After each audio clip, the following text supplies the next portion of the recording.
Welcome back to She Asked Tools for Practical Hope. I'm Anna, your friend and host, and I'm so glad you're here. In the last episode, I shared what it meant to walk the open hearted path of recovery. Today, I want to talk about what comes next. How do we rebuild after the wreckage of chaos, addiction, or trauma? How do we move from survival into sovereignty? I call this the architecture of safety, the inner home we build brick by brick as we unlearn fear and relearn trust.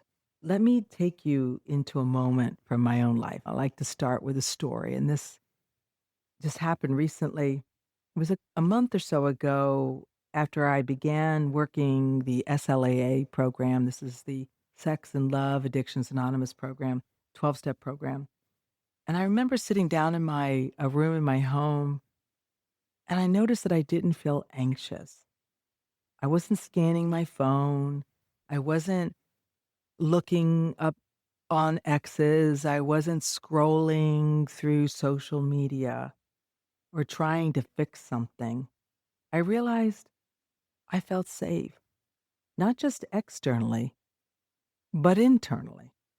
Getting there wasn't a straight line. I can assure you that. I had to meet three of my biggest character defects to get there: perfectionism, people pleasing, and control. These traits once protected me. Perfectionism made me feel worthy. People pleasing kept me feeling loved. And control gave me the illusion of safety. But in recovery, they become barriers to connection and healing. What I was learning in recovery was also echoed in the research, and that validation mattered. It helped me realize that I wasn't alone and I wasn't crazy. Dr. Brené Brown, whose work on shame and vulnerability has helped millions, describes perfectionism not as a striving for excellence, but as a shield against the pain of being seen as flawed. And Pete Walker, in his work on complex PTSD, which was published back in 2013, explains that people pleasing is often a trauma response known as fawning, an unconscious survival strategy that says, if I stay agreeable, I'll stay safe.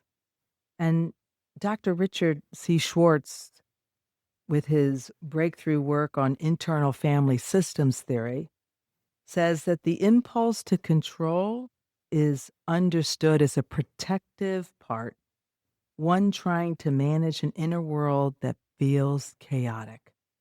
So, as it turns out, I wasn't broken, I was surviving. And now I could choose to heal. So, let's talk about what rebuilding looks like. In my own healing, I came to see three anchors that made all the difference.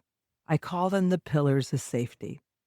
What I want you to think about, it's like a structure, a scaffolding that I used to lean on. I literally wrapped my life around recovery, not the other way around. I didn't make recovery fit into my life.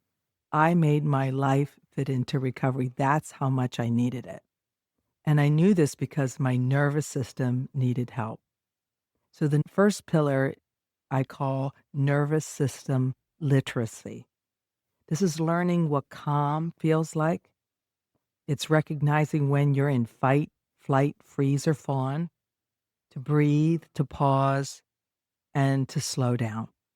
I remember the day when I was first starting my work in Al Anon, and it was months into working the steps with my sponsor that I woke up in the morning and I literally felt my shoulders relax. For the first time, like ever, it's as if my nervous system finally was ready to let go. Like I had it, like I was being supported. It no longer had to be rigid anymore. And in recovery, there's this term, it's a slogan, and it goes like this: one day at a time. When I stay in today, my body softens. I don't have to solve my whole life. I just have to breathe through this hour, this moment, this whatever it is right in front of me. So many of us live our life either in the past through ruminating or in the future, and that's called worrying. And when we take our bodies, our minds out of today, we automatically send our nervous system into panic, into challenge, into trying to brace for something. But knowing what safety feels like isn't enough. We also need ways to protect it. That brings me to the next pillar. I call it boundaries that bless. So, boundaries aren't walls, they're not meant to be rigid, they're meant to invite deeper trust within ourselves. I had to learn to say no without guilt and to stop saying yes when I meant no, just please love me anyway. And boundaries have really grown to be sacred for me because I used to think like boundaries are about the other person. Like, what am I going to do so that they don't hurt me? And the truth is, I've learned through recovery that all these situations where I was harmed, at least as an adult, I was participating in them. I was putting myself in harm's way, in other words, when I didn't need to. It's one thing as a child when we're powerless to adults. It's another thing as an adult to give over your sovereignty to somebody else because of things like people pleasing. So for me, boundaries have grown to be something more sacred. They're about me and what am I willing to do and what am I no longer willing to do, either in relationship to someone else or in relationship to myself. And this can cover lots of areas. For me, self care has boundaries. For me, my work life has boundaries. For me, also relationships with other people, big boundaries. And it's really just about me. What am I no longer going to do? Because I'm the one who has to wake up each day with myself. And I want to feel good about that. So, my principle from recovery that I apply here is called radical honesty without shame. So that means I need to be clear. What is my part in a situation? If I'm struggling with someone or struggling in my own life, I want to get clarity around what that is. That is the honesty. And I don't want to feel shame around it. There's nothing wrong with struggle. There's nothing wrong with struggling to take care of yourself or relating to other people. The thing that's the problem is not being willing to see it or not being willing to ask for help. So honesty doesn't mean confessing your flaws. It just means telling the truth to yourself, to others, with kindness, clarity, and with self-respect. And finally, safety needs rhythm, a container, a practice, a way to root our healing into our daily life. That's what brings us to the third pillar, which I call the sacred structure. My healing accelerated when I made rhythm my ritual. That included my morning practices. So I wake up every morning, and the first thing I do after I go to the bathroom, I meditate and pray. I've done this now. I've meditated for about 20 years now, but I started prayer when I began my recovery process. So this is about 7 years ago. I invited in prayer. And so I had what it does is it creates a dialogue between me, myself, and my spirit and my higher power. It sets the trajectory for my day. I start thinking of myself and my life and my body as something sacred. And it's the first thing I do. And it really grounds me in myself. Then I get up and I journal. I've got tons of journals for years now, but the ones lately have been more structured around recovery perspectives. Like I have a different perspective that, and they are 12-step related on every day of the week. And so I choose a different step and I journal on it first thing in the morning.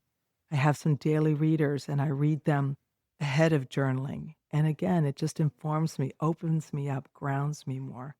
And then I begin my day after that by attending a phone meeting related to one or two, depending on my timing for the day, of the recovery programs that I'm working. And so this is the beginning of my day. This is my morning ritual. It's a part of my self care. I don't even think about it. I just do it now because it's my routine, my ritual. I start my day in that ease, and then I continue it throughout the day by checking in on my feelings, checking in through prayer. I like keep the conversation going with myself, with my feelings. And I use that as a part of my daily reflection. And it's truly a structure that helps me, whether I'm heading into a meeting, I pray and connect before that, or if I'm coming out of a meeting, I digest and reflect on that. That may sound like a lot, but it's the structure that became my sanctuary. It really saved my life. And so the recovery principle that I incorporate into that is surrendering what you cannot control. What I cannot control, we learn through recovery is other people, places, situations. So anything that's outside of me, I can't control. I'm even been taught that I can't even control my first thought. Yet through practice of meditation, prayer, journaling, and recovery, I can redirect every thought after that. And believe me, as somebody who's been a chronic overthinker, that was a lot of restructuring. And I needed that sacred structure of these daily practices to help me unlearn and relearn how to train my mind. There is no power in saying, this is not mine to hold. I don't need to have my hand in everything. Recovery has taught me that surrender isn't weakness, it's wisdom. And all of my relationships, all of my work has really been benefited by my willingness to let go. So I want to invite you to reflect on something. Where in your life are you still trying to earn your safety through over efforting, control, or performance? And then ask yourself, what would it feel like to lay that down and begin building something new from the inside out? If you can be open to considering what is that you're trying to control or what has control over you, and try to incorporate some of these practices of self reflection, self study, self recovery, I think it may be an opening to something more for you. I know it was for me. So let's close with a breath and a blessing. So together, let's take a long, slow, deep breath in and exhale, let it go. And I want you to say, in repeating after me, I am safe to rest. I am safe to rebuild. I am safe to belong to myself. So thank you for joining with me today as we talked about the architecture of safety, rebuilding after chaos. Until next time, it's your friend and host Anna McBride, and this is She Asked, where healing meets practical hope. So until soon, be well.